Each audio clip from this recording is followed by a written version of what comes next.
All right, I got a little preoccupied and realized I was needing to turn that off here, and I'm just gonna turn this off. All right, we're watching this interview that Dr. McCurdy had with these ladies here. It's pretty good, I guess. I mean, any interview with Dr. McCurdy, I like to hear, Heck yeah. but you know, every time I listen to Dr. McCurdy, I learn something new. So I say, hey, let's play it. And I have my phone. You see, I've got way too much shit going on right now. We're still trying to recover from the Tennessee trip. Oh God, yes. Especially like I know you had to freaking fly, but Hmm. I think just like 2 times in 2 weeks is like, I'm like a freaking And your drive is like 4 or 5 hours each way. yeah, yeah. So I mean, it's just I'll catch up. Everything will be fine. We're still recovering. Yes. Yes, we are. Yeah. Oh, but yeah, I mean, I always learn something new whenever we watch McCurdy. So I figured this would be a really good thing. Everybody should watch. Um, these ladies look kind of mean though. They're like mean girls. Hopefully they're not. Who could be mean to Dr. McCurdy though? I know. Let's get nerdy with Dr. McCurdy. Yes, let's get nerdy with Dr. McCurdy. What did Heidi All say right. before? Getting up early like a birdie. Yeah, I Watch remember Dr. that. McCurdy. Getting up early like a birdie to get nerdy with Dr. McCurdy. Yeah, that was so fun. That was fun. That's what I Dr. mean, you had Dr. to get up. Heidi said, the birdie thing, and then I don't know. That was fun getting up. I mean, it sucked getting up early, but it was cool to get to talk to Dr. McCurdy. Yeah. Getting up early like a birdie with Dr. McCurdy to get Hmm. nerdy. I don't know. All right, let's see here. All right, here we go. Here we go. You mix it with alcohol can create them be dangerous. And some of the other comments we got, only if it's 7-OH. So again, we are not doctors, and I certainly am not a chemist who is an expert in kratom like Dr. McCurdy is coming on. But we wanted to bring an expert on that can answer that better and can talk about it because he has been researching and studying this for a long time. Without further delay, let's have Dr. Christopher McCurdy join us live. Are we ready, Dave? Great. Hello. Dr. McCurdy, thank you so much for joining us. Hello, thank you for having me. I want to start by saying I know you and I got to talk a little bit on the phone, but I have to tell you, since I spoke to you and we booked this interview, this has been the most engagement we've ever had on a subject on our podcast.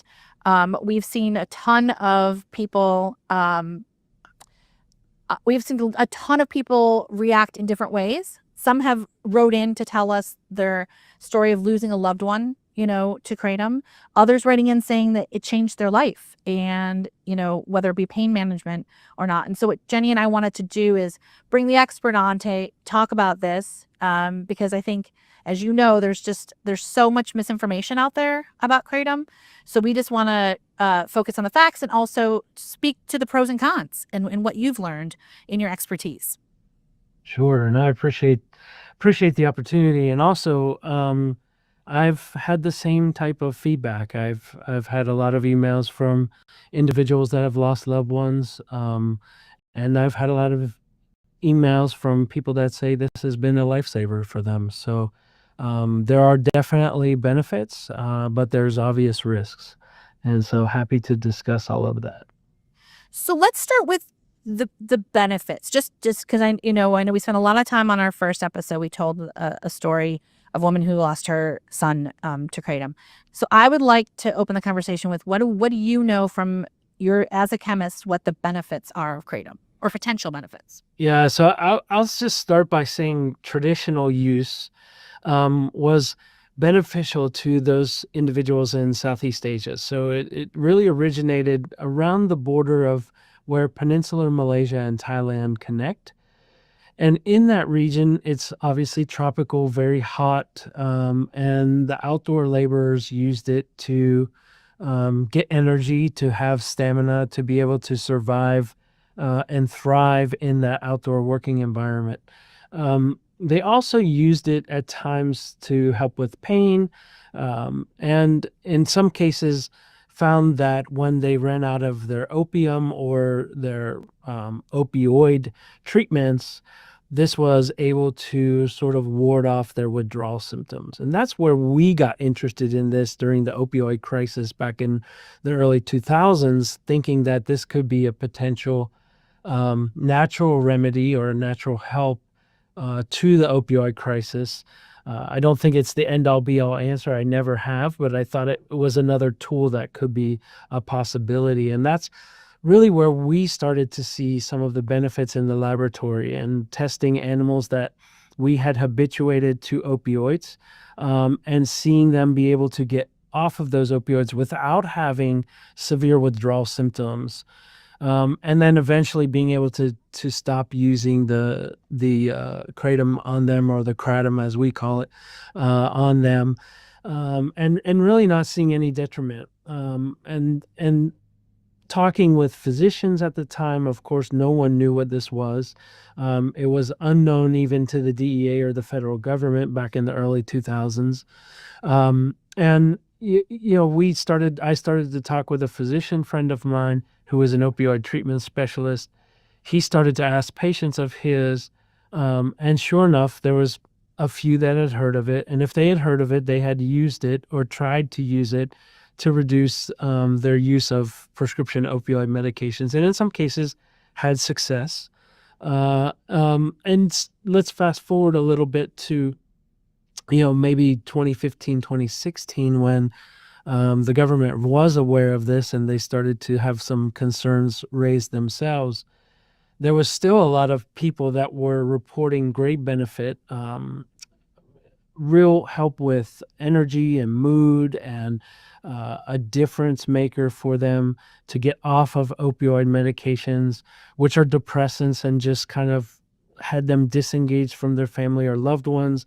And then those same individuals that said they were able to control their pain, but have energy and be able to return to their responsibilities, their work responsibilities, whatnot, and not feel drugged. Then let's fast forward a little bit more. When leaf material started to become that was the predominant market product, but then this was developed into extracts and concentrates, into liquid forms, which were much more powerful than. So when you say, just for the people who are listening, when you say leaf product, can you explain what you mean by that? Yeah, so let's just start. The leaf is what's used off of the tree. So the tree is called Mitragyna speciosa. The leaf was used as a preparation in Thailand. They pick fresh leaves and they chew those leaves, not too dissimilar to how coca leaf is used in South Korea. And same sort of purpose, right? To give them endurance and energy in the conditions of their environment. The Malaysians typically would make a decoction, which is simply a long brewed tea. So this would be 2 or 3 hours of brewing those fresh leaves in water, in boiling water, and then they would drink that as what they call a juice. And that's how it was always traditionally, and still to this day traditionally used. Those products were of interest in the leaf material. And the belief was we could do it like, I shouldn't say I didn't do it. The belief was the industry could do it the same way that the tea industry does, which is dry the leaves, crush those leaves, package them in bags, or send them as raw bulk powders. And that's how they came into the United States for a long period of time. Even still to this day, they're coming in their sort of dried leaf form, whether they're looking like physical leaves or they're finely powdered leaf. And so those leaves are then either sold in bulk powders, so in jars or canisters, or they're sold encapsulated into capsules that can be easily consumed in such a way. When those types of products are taken, first of all, if you're making a tea with the powders, water is a very inefficient mode to extract the chemicals out of the plant material. And so there's not a lot of material that is extracted into that water or that tea that an individual would make. Same thing to be said if you were to just swallow a capsule or swallow a teaspoon or tablespoonful of the powder itself and wash it down with water. Our bodies have to work to extract the nutrients or the alkaloids or the chemicals out of that leaf material. It's still in its housing as a leaf material. So you have all the fibers, all the structural elements of the leaf to pull those chemicals out of. And so that's leaf material. And that was the predominant product for a long time in the United States. Is that what was tested initially when you were talking about doing the laboratory test? Was it that organic? That's what we worked on, yes. And that's and to be honest, that's what we've continued to work on almost exclusively, except for when we've isolated individual alkaloids to study those alkaloids, and we'll I'm sure get to that. One thing that we have not studied very much is the extract products, and that's The concentration. the concentrated products. And what those products are essentially is taking that raw leaf material, treating it with an organic solvent like ethanol or ethyl alcohol. And that is a very efficient extractor of the chemicals that are inside that leaf material. And so you can get much higher concentrations of those out of the leaf into that solution. And then that solution, you discard all those non-useful parts of the leaf that our body would just fall through as fiber and pass through our intestines and get no real benefit from, although that may be beneficial in and of itself to sort of slow down and minimize. I was going to say slow it down, right? Minimize exposure. versus these extracts that would allow you to bypass that whole process, and now you swallow a liquid shot where those chemicals are now much easier for our body to just readily absorb, and they get into our bloodstream much faster, and therefore to our organs in our body, including our brain, where they have their psychoactive effects much faster and at And higher levels. And this started happening, just to clarify for everyone who's just joining us. So, by the way, is it kratom or kratom? Because I've heard both. I say kratom because it's actually kratom, is how it's pronounced in Thailand. And so I'm from Pittsburgh, Pennsylvania originally. Pittsburghers speed up everything they say, so I just I'm kratom. from Chicago, you know. You understand. And so kratom is actually the terminology that sort of gained in popularity in the U.S. We as scientists weren't out in the streets learning about it the way that most of the population did. We were in the lab studying it, sort of the nerdy way that we do everything, and we don't really pay attention to what's happening in the real world until suddenly the real world becomes extremely relevant to the science we're doing. And this is around, just so to clarify for everybody, it sounds like when these different versions of extraction started happening, this is after 2015. This is more around 2017, 18, 19. They're starting to hit the market, correct? That's right. So Okay. in 2016, the Drug Enforcement Agency proposed or announced its intention to place kratom and mitragynine and 7-hydroxymitragynine, two of the alkaloids that were most known and most well studied at that point in time, and actually believed to both be contained in the plant material. We can talk about that too in a little bit. But those three things, the plant material itself, the two alkaloids, were going to be scheduled into Schedule 1 of the Controlled Substance Act, which means there's no medical use and it's highly addictive substance. This is where things like heroin and LSD reside. And so that is when everyone that never heard of it thought, wow, this must be interesting stuff. We should go and try it. Or certain people sought it out at that point. And then the popularity started to explode. It really started to explode, though, during COVID. Right. And we can touch on that a little bit more. But during that time frame, during that sort of, by the way, that happened at the end of 2016. So market response takes some time in order for products to start developing and evolving. But by 2017, we started to see some shots, liquid shots, concentrate products evolving in the marketplace. And they were, for the most part, not extremely concentrated. They were extracts. They were much easier for our bodies to absorb, but they weren't highly concentrated at that point. By the way, obviously the DEA rescinded their decision. There was a historic moment because that had never happened. The DEA had never rescinded a decision once they've announced an intention to do something. And so So why were they, just so we can clarify for people who don't know that much about kratom, so why did they rescind it? Because they obviously were torn then between the benefits of the... They were torn because, as I mentioned at the time, they believed if they put it in Schedule 1, it's highly addictive. It has no medical potential.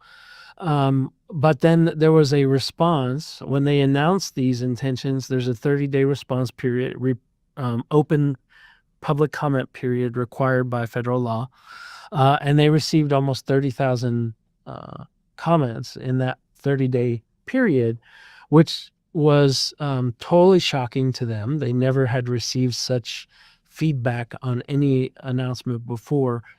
And if it exceeded a certain response threshold, they had to read every single response, and it exceeded that response threshold. 99% of those responses were in favor of keeping it available for the population to use, demonstrating that there's been a long historical use of this in Southeast Asia, for benefit in individuals, as we already discussed. And also, the federal government did not realize that they directly funded some research actually in my laboratory. Back in the early or sort of 2010s, if you will, before this announcement was made, we had a grant that was funded called Natural Products for Neuroscience. I was at the University of Mississippi at the time, which is where at that time, that was where the only legal federal marijuana farm was. And there was a real interest in looking at natural products for neuroscience. And I had a project funded in that grant program for kratom to study it and to look at its ability to help attenuate opioid withdrawal or be beneficial for treating opioid use disorder. And so actually, once the federal government realized that that was present, they asked for all of our data, and we supplied them all the data that we had generated, posters that we had presented, papers that we had published, etc. And they realized that, oh, we've already invested federal dollars in studying this. There does appear to be some medical potential. And amongst many of the federal agencies, including the DEA, the FDA, and the NIH, they all decided that more research was needed and they needed to fund research immediately. And we were, amongst others, one of the beneficiaries of getting funding immediately, specifically designed to understand what is this plant, and what do all the different alkaloids or chemicals that are present inside the plant do? What is their pharmacology? What do they actually do to our bodies? But on top of that, what does our body do with those chemicals? How do we process those chemicals internally? And then how do we get rid of those chemicals? Are there things that are being formed in our bodies that are harmful, beneficial, benign? All these types of metabolites, we call them, to really understand what was going on with the plant. So it was very much breaking everything down, sort of deconstructing the entire thing to understand how we could rebuild it back up and fully understand the benefits that could be there, but at the same time understand where the risks and the harms could be. And where that line is, and where do we start to see dangers? Are there certain alkaloids in the plant that are harmful, but we can't tell because they're masked when they're given in the whole context of the plant? For another example, if we go back to coca leaf that we spoke of a moment ago, coca leaf is the source of cocaine. We all know that cocaine is one of the largest substances of abuse, but it's also an incredibly powerful local anesthetic that's still used in surgical procedures in the country for particularly nose and eye surgeries.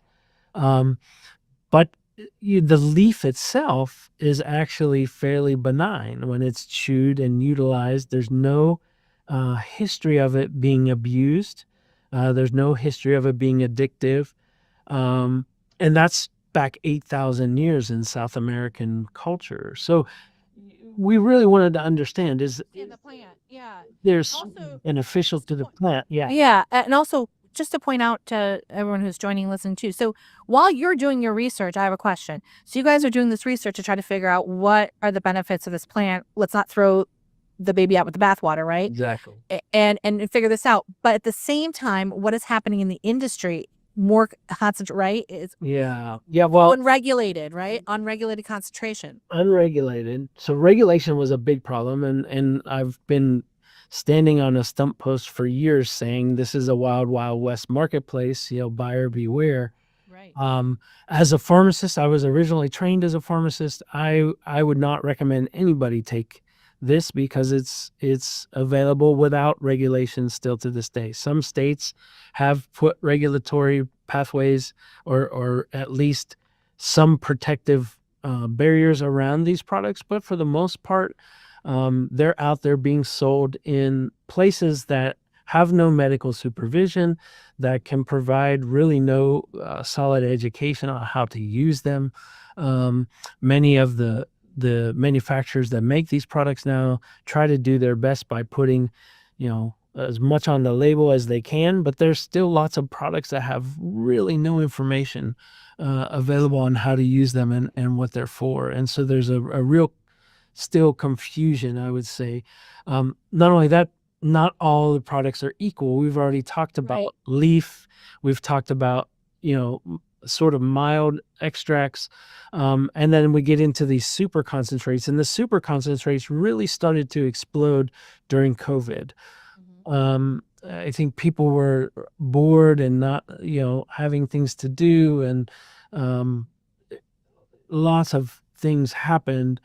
But these products took off, and it was almost like an unofficial arms race to see who could produce the strongest, most concentrated product. And at that same time, we started to see lots of increases in poison control center calls, in emergency department visits, in case reports in the literature. And every case report is never a good story.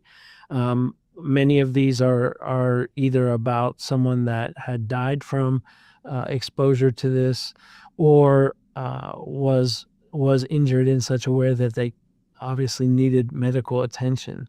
And so we started to realize there's this very blurry line somewhere from leaf material that seems to be not as dangerous or Right. And it has some benefits. right. And then maybe some of the extracts have benefits, but as we start to get to these really super concentrated products, it's always the old saying, the poison is in the dose, and the dose makes the poison. And so Right. as we start to see increases in concentration in any substance we take, we can start to see unwanted benefits and harms. And that's the absolute same thing that would happen with kratom. Well, and during COVID, isn't it starts to be marketed as a painkiller for headaches? That was marketed many different ways. Not only that, there was sometimes during COVID where they were mounting it as a potential treatment for the virus. And so Oh, wow. Wow. yeah, it was really quite mind-blowing knowing that what we knew. But you know what we did as scientists? We said, hey, let's look at it and see Right. if it does do anything to the virus. It does not. But there was a lot of belief that, oh yeah, this is a natural remedy. It can make you healthier. It can make you stronger, help you through this. The one thing that it could possibly do is help with the pain that the COVID virus caused a lot of people. But then again, we started to see these very concentrated products, and people started using them in a more, I would say, in a more inappropriate way. There was a lot of people, I think, when the DEA asked for the public comment in 2016, that were really using this as that lifeline, as those emails that you've gotten about, really, this has helped us. This has been a miracle. It's changed my life. In fact, I have lunch with an addiction physician quite often. And prior to COVID, he was telling me that, a lot of his patients were using this, and it was helping them reduce the amount of prescriptions they were taking. We didn't see each other for a couple of years because of COVID, and then we regathered for lunch, and they said, you're not going to believe what's happening now. We're seeing people coming in that want to get off and can't get off of They're addicted. substance. Yeah. Yeah, and that's the change, it seems. So I want to just recognize and make sure that Dr. McCurdy, you agree. The people who've written this, and your stories are real, right?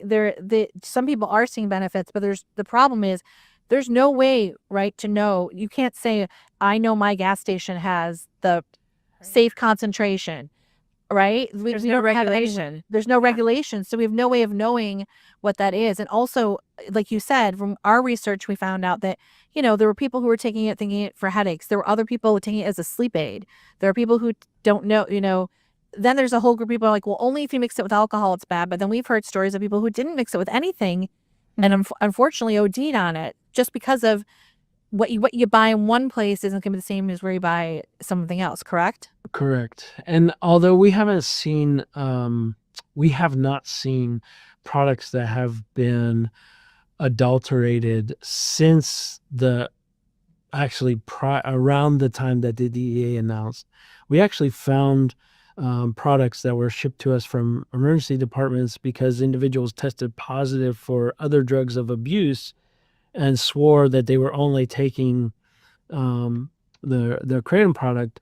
And sure enough, and we've published on this in a couple instances, they were laced with other substances. And so this also started to give a bad connotation to what could have been beneficial at that time. We have not seen that, and let me be clear, we have not seen that in any recent analyses in the last several years. The marketplace has somewhat self-corrected and seems to be in a pretty homogeneous product. And I mean that from the standpoint of the alkaloid contents and the alkaloid ratios that are within the products.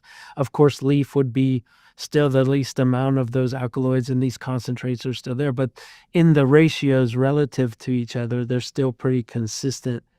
And we don't find adulterants within these products. Like meaning that they're not contaminated, released with something other than the concentration of what was in it. But what we're hearing in the news right now, and the debate is 7-OH, And right? that's where we need to get to, because we've gotten to the point, which was a big fear of ours as scientists, understanding that 7-OH or 7-hydroxymitragynine, which is actually a pure mu opioid receptor agonist. It activates the mu opioid receptor just like morphine or fentanyl or heroin or any other prescription or illicit opioid does. So you're saying it, no, just so everybody, the layperson understands. So you're saying this concentration is, your brain is going to react the same way as if you took one of those other drugs. That's correct. Like an opiate. That's correct. So everyone understands. It is pure opiate in nature. Many people thought that the plant itself was pure opiate in nature in the very early days in the literature, and our group was one of the first groups to really unwind and start to understand the other pharmacologies. But we can come back to that. But let's focus right now on the 7-OH. We also recognized that 7-OH, we weren't detecting it in fresh leaf materials that were harvesting. Once we got to study leaf material in Malaysia in particular, which is where we really started to collaborate with scientists. Now we collaborate with Indonesian scientists, Malaysian and Thai scientists, which is essentially, I would say, where 95+% of all kratom is growing and into the marketplace. There is some local growth now in the United States as well, but the majority of it was there. And what we were finding was there was either trace amounts of 7-OH or none that we could detect in fresh plant material. We also started to see that even in the dried powders, in the leaf powders that were in the U.S. marketplace. And we think that it was because there was a faster turnover in the marketplace. And so what we've realized is that when a leaf is picked from the tree, as soon as it's picked from the tree, it's kind of like cutting part of your arm off. You're going to bleed, right? And so that leaf bleeds, and that exposes its inner fluids to the outer environment and the oxygen and the sunlight and all those types of things. And that's where we believe that 7-OH is formed. And that's why we still see it in very trace amounts in leaf products. Now, our body metabolizes mitragynine, which is the major alkaloid in the plant material and is the major alkaloid that's synthesized by the plant. Our body does metabolize it to 7-OH, but it does it in a small amount, so 10 to 20%. And we still don't really have a good handle on that with clinical studies as to exactly what that percentage is. But But again, it's in context with all the other chemicals in the plant. It's not by itself. So you have things that are kind of, people would understand the entourage effect with cannabis, right? So you have things that are kind of counteracting each other and battling each other as it's in the body. The same thing I believe is happening with kratom leaf products. So you're getting activation of some systems in your body, deactivation of others, and things that are kind of dampening some effects or enhancing other effects. I call it like a mixing board of sound with the different pharmacologies that are happening. But what was done was these concentrates that we talked about, these very highly concentrated alkaloid preparations that were made, were just treated with chemicals to oxidize them, just like our liver would do to oxidize them. They treated with chemicals, and they did a chemical reaction to produce now predominantly 7-OH. But the one thing that everyone seems to ignore in this discussion is that they had a concentrated product and they oxidized everything in there. So yes, the predominant thing in that concentrated product they started with was mitragynine, but there was other alkaloids present, and they oxidized everything in that mixture into compounds that, quite frankly, are unknown and unnatural.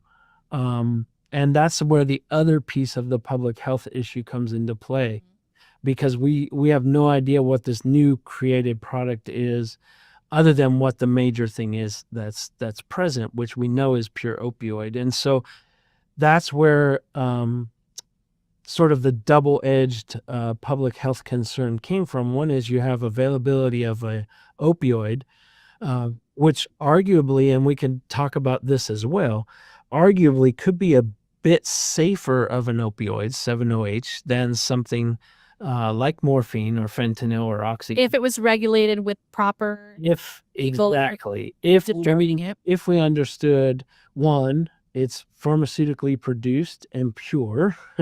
Right. Two, if we understood exactly how the dosing should be and how much people should use and how it should be given, and a physician should be monitoring all of that. Right. And unfortunately, the way that it got the way that it was introduced into commerce bypassed all of those processes, including any regulatory processes. There could be residual solvents, there could be residual reactants in those products. And 7-OH is the one we're hearing about, but there are other concentrations, correct? Yes. Because that was a lot of our comments was, well, as long as you don't take 7-OH, you're fine. Is that true, Dr. McCurdy? Because so what we're finding, unfortunately, there's two other products that we know of that have been put into the marketplace. One is called mitragynine pseudoindoxil, which does not exist in the plant at all. However, it is generated in our bodies as a metabolite of 7-OH. So, but in extremely small amounts. okay. In amounts that are probably negligible to having any kind of effect when you take a whole leaf kratom product. However, it's just another chemical reaction step from the 7-OH soup that they make. They just take another chemical reaction step and make the pseudoindoxil. And then pseudoindoxil products are being sold, and they're often called pseudo. And what we're actually seeing now in some states like Florida, where 7-OH has been banned, we're seeing pseudoindoxil starting to predominate the marketplace. And we've actually spot checked and tested some of those products. They actually contain 7-OH. So I think they just repackaged things to get around. Right, and that's the problem with this, correct? I mean, I think, how do we solve it? Like, first of all, how does this is what I'm hearing from you, and this is my lay version of translating it, is that it becomes it went from a leaf that had medicinal, herbal, like many herbal supplements do, or many things naturally that can help us in different ways, to now a drug. This is a drug when you take those concentrations and you change it and you synthesize. So that's an actual drug. And this actual drug is being sold in some states next to an energy drink or where you get your gum, right? And younger kids don't know, and it's being marketed, and there's no regulation. Is that That's correct? What I'm that's saying? correct. And not only do younger kids don't know, but even some individuals that come in maybe wanting to try kratom product for the first time. Right.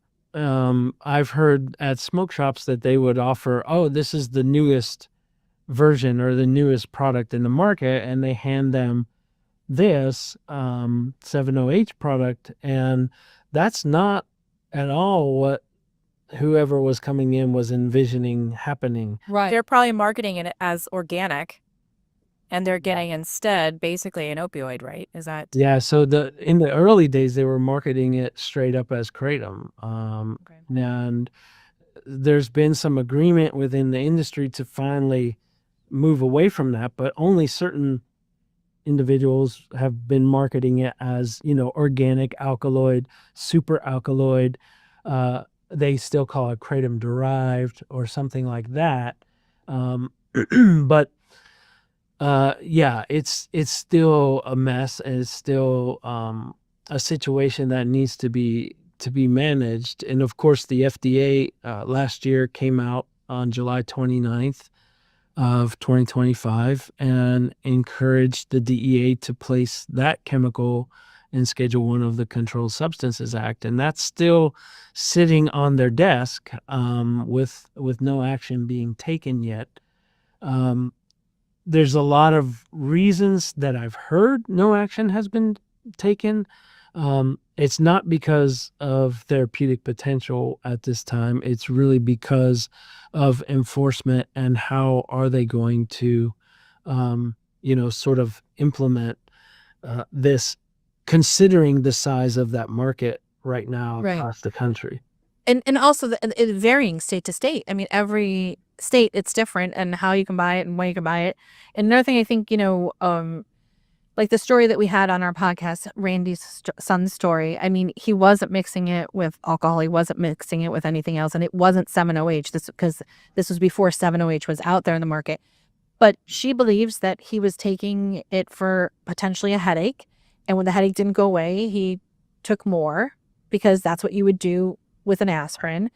And, the information he was given was that this is, a safer solution to an aspirin. Again, without the regulation of knowing even dosing. I mean, you've been studying this so many years. Do you believe that this has a potential to be a miracle plant, or do you have more concerns than you do, the benefits? I really believe in the plant form, in the leaf form, in the minimalist form, there's good potential for this plant to have benefits. I'm very concerned about these extracts that become really concentrated. Even some of the more mildly concentrated extracts now concern me, because we don't understand very much at all, even in animals, multiple doses of this, Right. chronic use of this. That's to be said even for the leaf. Although we do have a historical knowledge of chronic leaf use in Southeast Asia. So as close as we can stay to that historical use, I think the safer we would be in using these products. Obviously, regulation needs to be put into place and control over this market. It needs to get out of places like vape shops and gas stations and into more legitimate, places that, even like a dispensary, that could have education to provide to people and really sort of track and keep a monitor over individuals' use. These are all best intentions, but you're always going to have people that use it, like you said, like this wasn't enough, I'm going to use more, and that unfortunately that's kind of what our society has sort of come to. If this wasn't enough, more should be better. In the case of things that are psychoactive and potentially pharmacologically active like that, it's not usually the case where more is better. Right. More is usually dangerous. How do we fix? I mean, what would you like to see happen to fix it? I would really like to see, we've been working with the FDA. My lab has been working with the FDA on some clinical trials to ultimately understand the abuse potential of the leaf material. So we haven't even tackled extracts or concentrates in the FDA realm yet. But just getting an understanding of where that is. Where is it safe to use this? How is it safe to use this? In a way that can then be regulated and enforced by the FDA. And the FDA really needs to do their job. They're very slow, but they need to do their job and step in and We regulate. have a whole episode on the FDA. Yeah. And then for all intents and purposes, these modifications or manipulations of that leaf material, as you manipulate it further and further and further, you get to more harmful and more dangerous of a substance. It's just like I always use the example of alcohol. If you drink a light beer, and you can have 2 or 3 of those over the period of dinner or an evening or even a couple glasses of wine, you're more than likely going to be fine if you're experienced, right? But if you drink 3 or 4 shots of tequila within that hour, it's going to definitely feel different. And that's a more concentrated form of alcohol. And then as we move to something like Bacardi 151 or Everclear, you're getting into much more concentrated alcohol that will affect you much faster and much greater. And it's got that same parallel to it. That's not to say that people can have the safe use of leaf only, because we know that people can end up taking large amounts of leaf material and end up in a bad situation as well. And so I want people to know that it is absolutely not without harm. Even if we get to the minimalist version, there's still a risk associated with these products. But what we've seen in working with the FDA, and what we've seen historically in Southeast Asia, if that use is minimalized and it's not overused and it's not abused, if you will, there is medical benefit. And we got to understand where that benefit starts to become a risk, because we know that it can become a risk. It sounds like it's daunting because it's such a big thing. I mean, we need manufacturing to be regulated. You've got the fear of kids and teenagers being able to walk into a gas station and buy it. It sounds like all of our government entities have a really big job ahead of them. Yeah, and to come back to the addicting, I would say yes. It and then you open up the whole can of worms. Is coffee addictive? Yes, it's coffee. Right. Because that's the big debate we saw on our socials too, that some people believe it's not addictive, right? Yeah, And then others think it's fear mongering. It absolutely 100% causes physical dependence. Okay, that's So physical dependence is exactly what you get with coffee. So when if you drink 2 cups of coffee a day, right? Say you just drink 2 cups of coffee a day. That's not going to cause anybody a heart attack. Well, maybe some extreme cases, but 2 cups of coffee, that amount of caffeine is really not going to put you in harm's way. The average individual. And if you look at it that way, and you look at missing a day of your coffee, your 2 cups, and you end up with a headache and Headache. Yes. that's the same withdrawal that people are reporting from light kratom use. So okay. in some ways we think it's very much physically dependent, but that physical dependence is that headache, that crankiness, that sort of, I don't feel right until I get this. That's physical dependence, definition, period. That is not addiction. Right. Addiction Right. is really moving into completely changing brain chemistries, becoming so dependent on the substance that you literally can't function without it. We can miss our coffee one day and you're still going to be able to get to work and you're going to be able to do your things and function. And if you miss it 2 days in a row, you may still feel a little cranky, but you're going to somewhat get through that withdrawal, Right. and not be in a bad situation. I think the same can be said with mild use of Kratom. As you start to escalate use And the concentration that and 7-OH is. Yep. concentrations, then those withdrawals can become more and more prevalent and more painful, if you will. Did you have any studies? I mean, this has been another thing too. We've heard several cases of alcohol being mixed and it being and that and resulted in death, or the overdoses. Have you guys studied alcohol mixed with it at all, or has that? It's somewhat interesting because we've heard people that use it in addition to their alcohol to kind of increase their buzz, if you will. Right. That's a risky thing, as you've already pointed out, to do.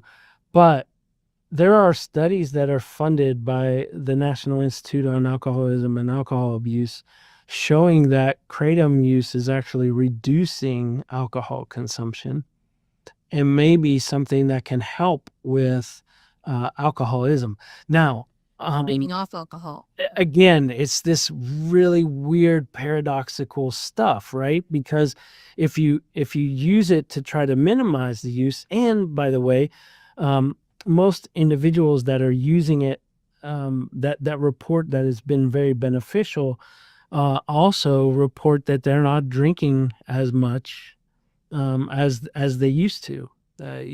Is it a coincidence or is it a real thing? I think that's why the National Institutes of Health is looking at studying this a little bit further. To get more information. I think that's the biggest problem we talked about, right, Jenny, is that there's a lot of misinformation out there. We had so many mothers say that when they first started to Google, they couldn't find, what is the real facts about it. And the fact that we don't really know, you could say, what a couple of nurses we talked to said that ERs, people don't know it could be the Kratom.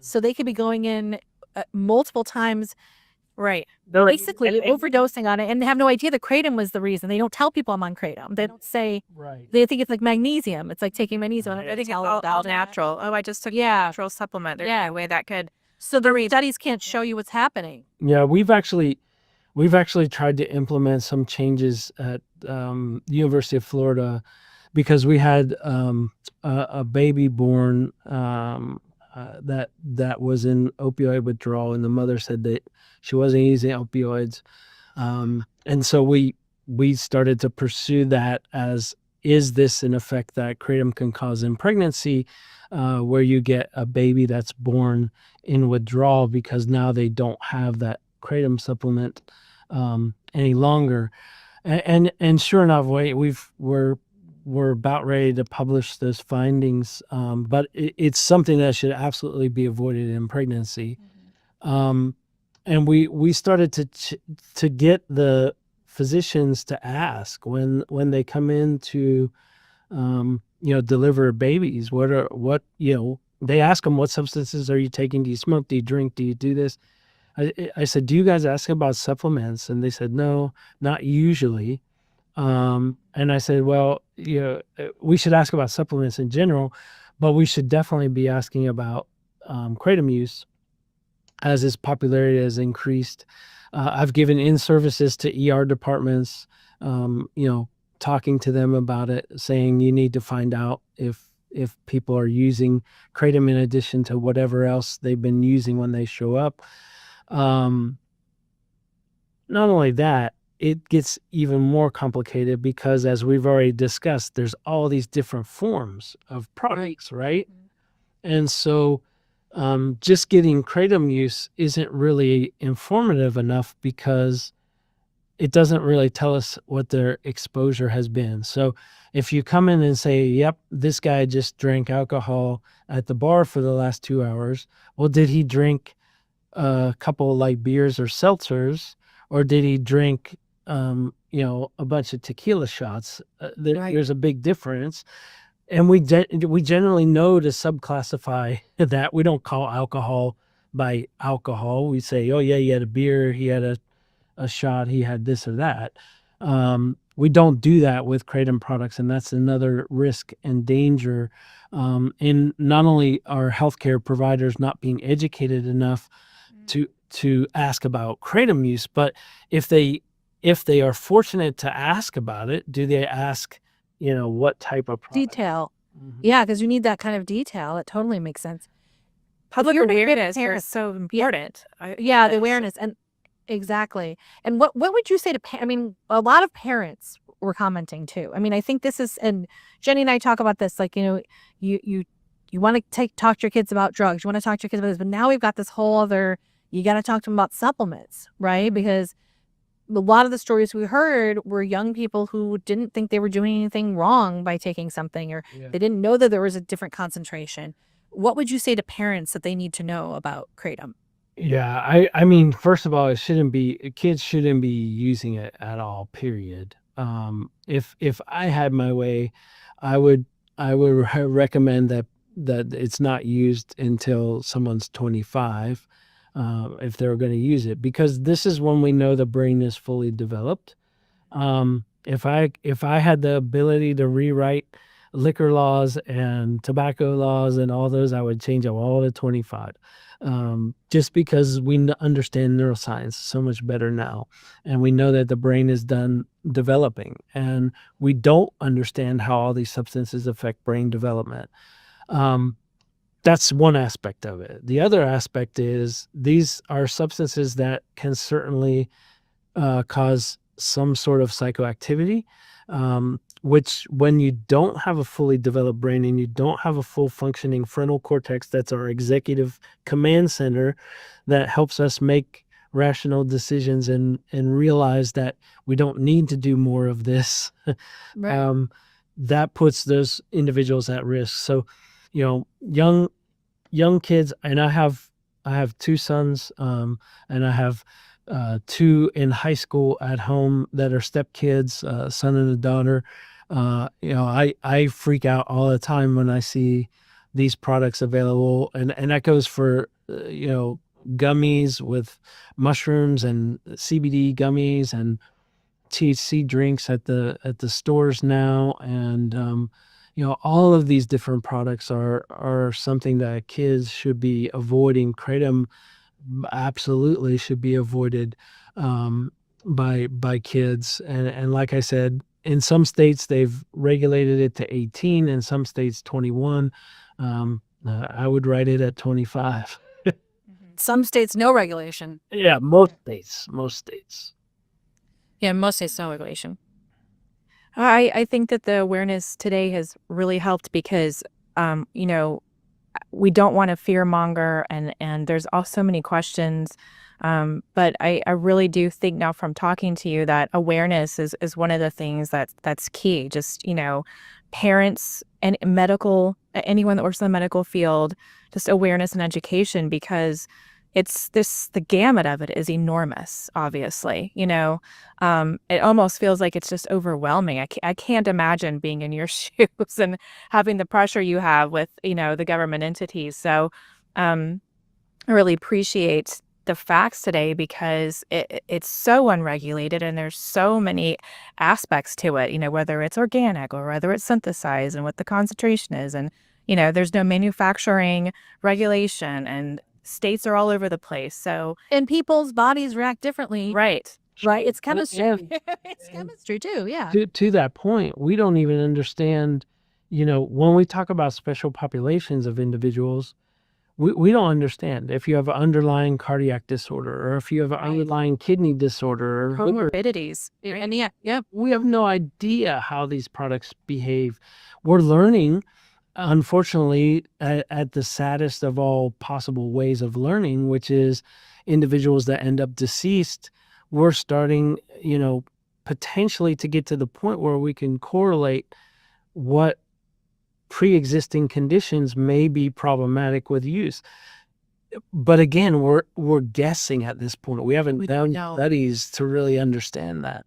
I mean, my big question too is, and I know we have to wrap it up soon, but in any other product was being sold that is regulated, like if Coca-Cola had 6 deaths, right, from somebody walking in and buying it at a gas station, we would immediately see some sort of reaction. And we had been, and just in California, as you know, Dr. McCurdy, they said 6, they had to put out a big warning. They said, listen, we found 7-OH in these 6 people, right, who we believe it's there, whether it was mixing with alcohol or it was just taking it, and we're not seeing, something immediately being done.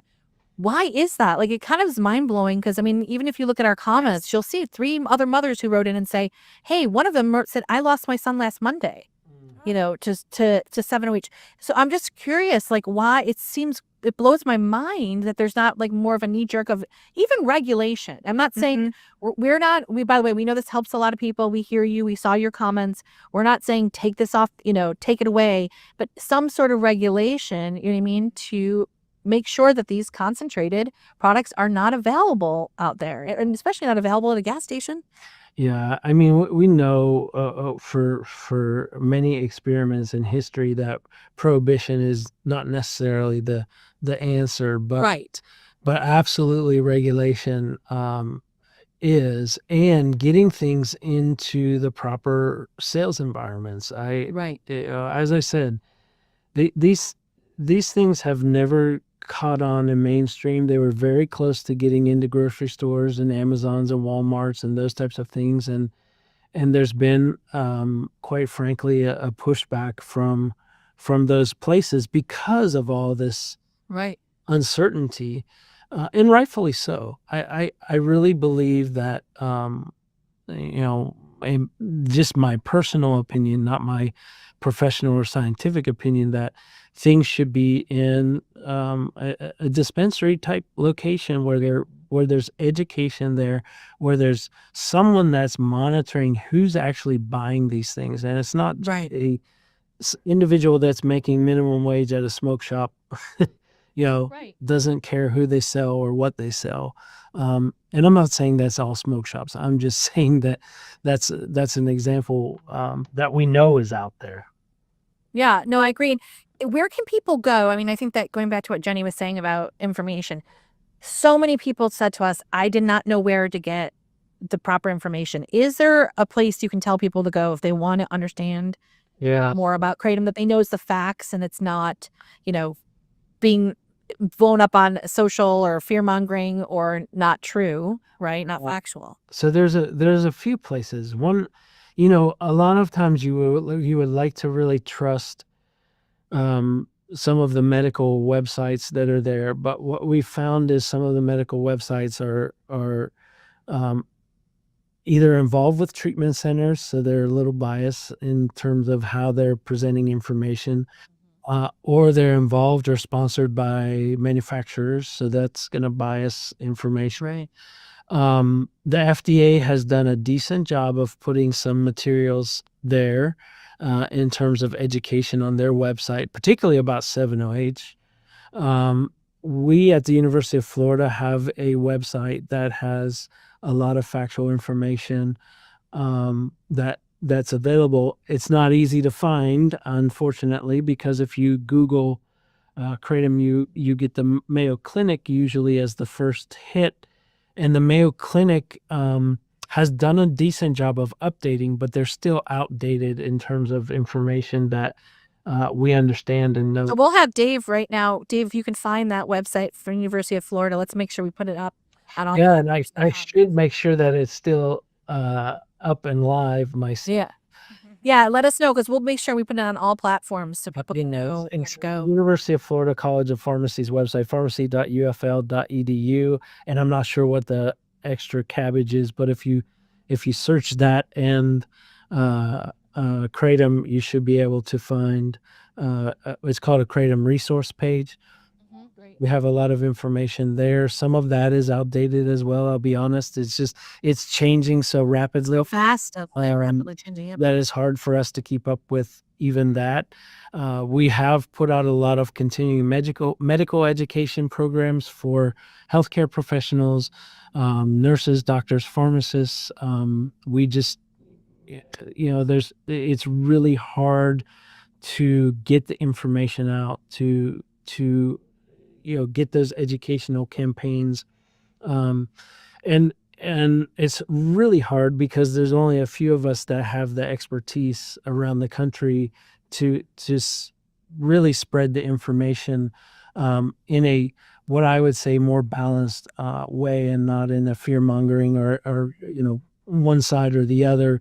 I think there's a lot to be said there, that we really have to recognize that there is danger, but there is also potential for great help with this product, and it all boils down to regulation and access, and how can we control that as we move forward? How can we regulate that? How can we get these products, particularly the most dangerous ones, much more limited access, because the access is really the problem right now. Well, thank you so much for joining us today. I mean, this has been so informative. I really appreciate, this is and your life's work. I mean, how long you've been at this it's incredible. And we're going to continue putting resources up on our platforms. But before we wrap up, is there anything that we didn't touch on that you want to have our listeners know, or do you think we did? Well, I think we could sit here all day and talk. I know we could talk. I know. Well, that's why this conversation just started. So we said, right? It's really a conversation starter. It's really, it's just really important that people keep an open mind, and it's really hard to do when you lose a loved one to this. I am totally empathetic in those situations. The whole reason I got into substance abuse research is because I had an uncle that died from alcoholism, and I couldn't understand how could something that's available everywhere in this country, kill him. And that really led me into understanding this. And I'm not here to tout benefits of alcohol either, but I really see that, there's a lot of education that needs to be done. There's a lot of things we still need to learn as educators. We certainly don't have all the answers. I don't know that I can work the rest of my career and get to all the answers, but we're doing the best we can and learning as much as we can, as quickly as we can. And I think those are the things that we need to have hope. We need to hope that our government is going to step in and do this regulatory process and get these things under control. I hate to say that the genie's out of the bottle, but the genie's out of the bottle, and it's going to be near impossible to put it back, because if things go into prohibition, they're just going to turn up in a black market or in right, and that's more dangerous. 100%. Yeah, we need to find a way to have it available safely, and like you said, also people know what they're getting. Yeah, And that's what the bottom manufacturing and regulation. Yes. Yeah, exactly. And when, and I love that you keep saying, like, even if it's being sold, if it's sold at a place where you're at a dispensary and that person has been educated on the product, can tell you what kind of product it is, that who's buying it, and it's not just grabbing it like a candy bar. All right, that makes a huge difference. Yeah, it's a start, right? Start, yeah, 100%. It's a start, and those are the things I think we really need to push for. As a scientist, we are studying and trying to get the information so that we can share the information. I'm not a policymaker. I'm not a regulator. So, for me to come out and say this is what should be done is kind of hard to. That's why I keep saying that's my personal opinions. Right. But absolutely, once we show the science, those regulators and those officials, in my mind, have a responsibility to understand that science and decide what that science is telling them about how it should be regulated. And we as parents can educate our kids too on a smaller scale, and at least start here by, making sure that our children are aware, especially in states where it's not regulated, like in Georgia, it's not. So I think that's at least one little step we can take to ensure the safety, especially of the young ones. So. Yeah, it's frightening because you got gummies out there, you've got products that are being sold that look like candies. Well, in California, they went undercover because they banned anything that was like food, right? And then they went undercover and they saw that places were still selling the gummies, still selling the products they weren't supposed to be. So, it's like you said, like the cat's out of the bag. We got to figure out, right, how to keep people safe, And I will also say I'll finish with hopefully some hope in this situation, because I'm just getting ready to leave this afternoon for our conference. So this will be our 5th conference since 2017, and actually our 3rd year in a row. We paused during COVID, and we used to do it every 2 years, but this is an international gathering of scientists and regulators and policymakers, as well as some of the people in the industry that are trying to do the right things. And we hold that in Orlando at our UF campus in Orlando each year. And there'll be over 100 of us gathered this week for the rest of the week, discussing the latest science, talking about some of the things we just talked about, what needs to be done, how can it be done, and what recommendations as scientists can we make to those policymakers and regulators so that they can make a more informed decision on trying to come up with, correct regulations and policies. So, and is it focused on Kratom, the conference? 100%. No. Yeah. It's amazing. And if you guys, I also want to let our listeners know, we're going to go deeper on our website at ogross.com. If you want to continue this conversation, we're also going to put up the resources that Dr. McCurdy has been talking about, and in any new information as well that we come across. We're going to keep this conversation going because, like we said, we just started. We could be talking to you for 3 hours. I know you have to run to your conference. Yes. You're like, well, I mean, that being said, if there's enough interest and there's enough reason, I'd be happy to come back and have another discussion as well. We would love that. We would love that. We would love that. And also, please join us and tell us your story. Whether you're watching us on X right now, Facebook, or any of our other platforms like TikTok and Instagram, we want to hear from you. We want to continue to hear from you about this subject of Kratom and hear your stories. And if you have any questions, send us the questions. We will follow up and make sure that we can ask Dr. McCurdy. Absolutely. Thank you so much today. So much, Dr. McCurdy. Oh, thank you. This is so important, just to underscore the educational opportunity. And every time I try to get an opportunity to speak to people, I'm happy to do it because this education needs to get out there. It does. It does. Thank you. Thank you. Do you need support? Well, that was cool. Yeah, that was amazing. Let me turn this off because I can still hear it. Okay, there we go. Because we ain't doing no substance abuse bullshit. That was amazing. And Dude, anytime I watch anything with Dr. McCurdy, though, it's amazing. I thought it was cool. He's like, yeah, I'm about to go to this conference. And I'm like, hey, that's I know. know. That's the one I was just at, what, a couple weeks ago, 3 weeks ago or something like that? Dude, I don't even know. It was like 2 weeks ago. Everything's blurring together. I just know I was out there with I guess Dr. it was Whitey. 3 weeks ago. Yeah, because then you were sick for like a week, and then you came to Tennessee. Dude, I was sick for like 2 weeks. Hold on, let me look at the calendar. I'm still at the tail end of my sickness. Yeah, you sound better, but I can tell you're still a little bit sick. Yeah, so I was out there for February 17th through the 21st. And then I was sick, and then had to go to Tennessee. So I flew two places in 1 month. Oh man, I can't even. That's a lot. But that was amazing, though. Yeah, I bet. Yeah. It is regulated in Georgia, though. You know, Yeah. you gotta say that. It's trying to be even more stricter now, where Rick Townsend wants it put behind the pharmacy counter. Yeah, I saw Sherry asked if I had seen the second one, and I have seen bits and pieces of it. And it's like that thing where like they're kissing McCurdy's ass, and then the second one comes out, and they're just like, yeah, I haven't seen it, all of it, but it seems like they just, Like brushed him off. no, but like they didn't really take in any of the information. I I think haven't seen. I don't know what Sherry's talking about. I think they're. Oh man, I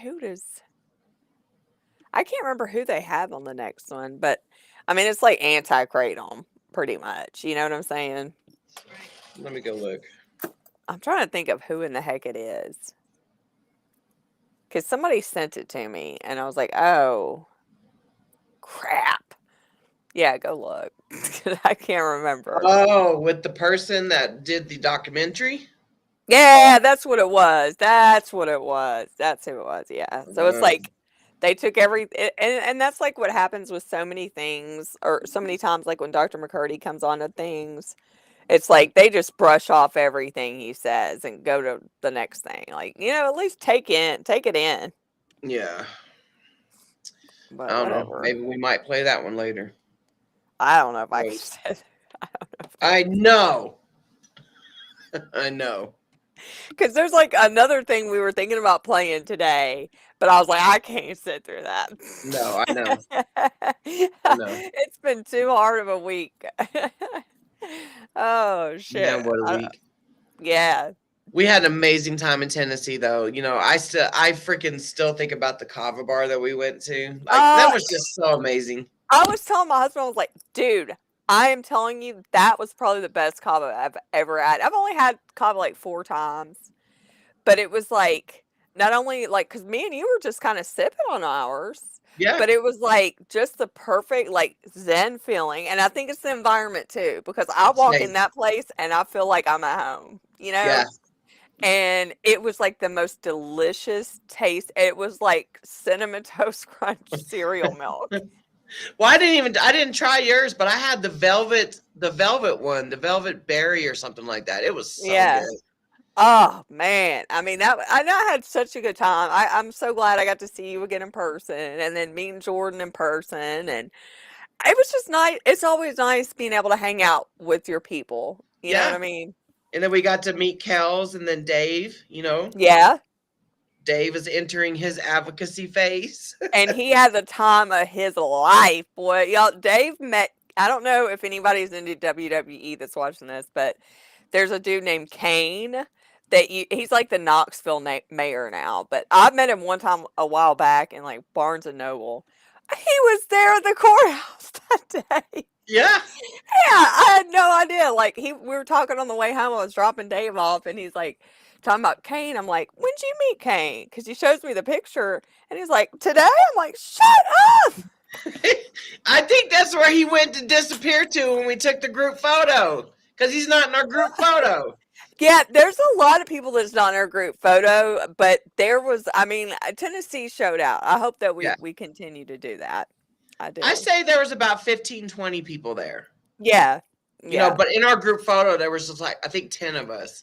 But there was more people that were there, Yeah. And I mean, I don't know. I mean, if there was anybody else that was there that we didn't know of, yeah, I would hope they would have come over and introduced themselves, But and then I was thinking today, I was actually thinking, man, maybe we should have sat in the front row. Well, it said reserved in the front row. Oh, yeah, it did, huh? Yeah, that's why I didn't sit in the front row. Because I was thinking about it, and when I saw the reserved, I was like, Who the hell gets to decide who sits in the reserved seats? I'm guessing it's for like expert witnesses and stuff. Oh, maybe. Yeah. Hey, Kelly, we were just talking about you. Yeah. Oh, goodness gracious. Yeah, I think, I don't know. And then I was like, well, maybe we should have went up there with like signs and stuff. I think we should if it gets down to the nitty gritty. Yeah, because there's Deborah. Well, is Oh, that? hey, Deborah. Oh, wait. No, I don't think that's our I Deborah. don't think that's the same Deborah. But hey, Deborah. Hey, Deborah. There was another lady named Deborah that showed up at the at the Tennessee. Yeah, hearing. she's man. Her and her husband were really cool. I freaking love her husband. Yeah. But yeah, sitting in the audience, I could see people that were holding up signs, little paper sign things saying no to some other bill that was on there. Oh, really? Yeah. I didn't see that. So we could have had signs then. I don't know, honestly, because when you went last week, didn't the guy say like no profanity, no signs, no something, something, something? I don't know. I don't know. I find it suspicious that they moved, that they didn't even do the bill. I seriously do, because Something happened. we were following the agenda as it was going, and they were going in order. Then all of a sudden, they bounced and last around. week they didn't go in order, but he said in the very beginning, we are not going to go in order. So just so y'all know, that's what's happening. But they was going in order this time, and all of a sudden they just went bloop. Yep. And then it was over. They were going in order. Then they went to close to the bill. I think then they went over, or over the bill, and then went back. It was just weird. It was so weird. And like I said on my X post, they knew people were coming in out of state, because before we even attended the hearing, we had to submit the witness slips. Yeah, you have to do it 24 hours in advance. Yeah. Yes, I mean, they knew that there was a lot of people coming from out of town, and even from out of city, because I'd have put out where I was coming from. Yeah, Deborah is also in Tennessee. Yeah, I knew there's 2 Deborahs in Tennessee. Oh, girl, I know that. We did amazing with the traffic, though. We did amazing. Yeah, except for on the way home. On your way home? Yeah, on my way home with that Nashville traffic, I was like, I just want to get out of Nashville. Oh. Helton, I don't know. Probably, Carly. Probably. I'm not talking. I'll just hold my conversation opinion. My public opinion is on hold.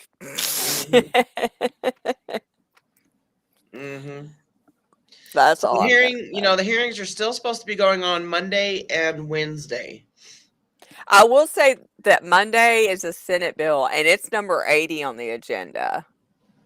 And I didn't realize like the Tennessee Senate was so backed up. Like, we're pretty backed up, honestly. So I mean, I don't know. Like, it is number 80 on the agenda on Monday. So if anybody can make it on Monday, that'd be cool. But I wouldn't. Hours. Yeah. But then the Wednesday one, I think it's number 6, right? Yeah. Last time I looked at it, it was number 6. Supposedly. Yeah. And that's Wednesday at noon. Yep. And I'm gonna have to sit this one out. But if it does come up again next week, I'll be there the week. I just can't. I need to take a break. Physically, I can't handle it. I can't handle it. I think it would kill me if I had to go again a third week. But I felt so bad for you driving home Wednesday night, because it was nothing but storms on Wednesday, and I even told Jen, I was like, just spend the night again, My husband, he was even like, I don't know why you didn't just spend the night again. I'm like, because I just wanted to get home. But I was like driving like this. I bet you were.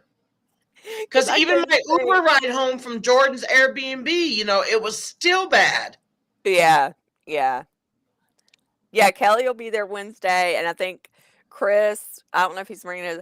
I told Chris I'm glad he got to bring his wife. She was really pretty. I'm glad we got to meet everybody. I mean, it's nice to see, meet everybody that's fighting for the same thing in real life. Yeah. It's really, there's something special about that. It was such a vibe. It was such a freaking cool ass vibe. Yeah, my husband, he didn't even he was like he didn't want to call me because he didn't want it in case I was driving. But at the same time, he's like, "Well, I'm hoping she spent the night out. I'm hoping she just went ahead and she'll call me and tell me she's gonna go in and just stay another night." And I'm like, I'm too stubborn for that shit. Oh, I got to meet Kelly's husband too. He's so cool. And then I met her daughter. Did you? That's like her Yes. mini me. Yeah, It was so I made it. I made it. I just had to go really slow. But yeah, it sucked because I was like all just tensed up for like 3 hours. driving But in the I will be rain. there if it's after any time after this week. I will be there. I just got to take a break. But anyway, I guess if anything changes though, look at our social medias or hit us up. I was happy to get to meet Kelly. Of course, we met before, but it's always nice hanging out with you. I'm glad you got to meet Misty and Jordan.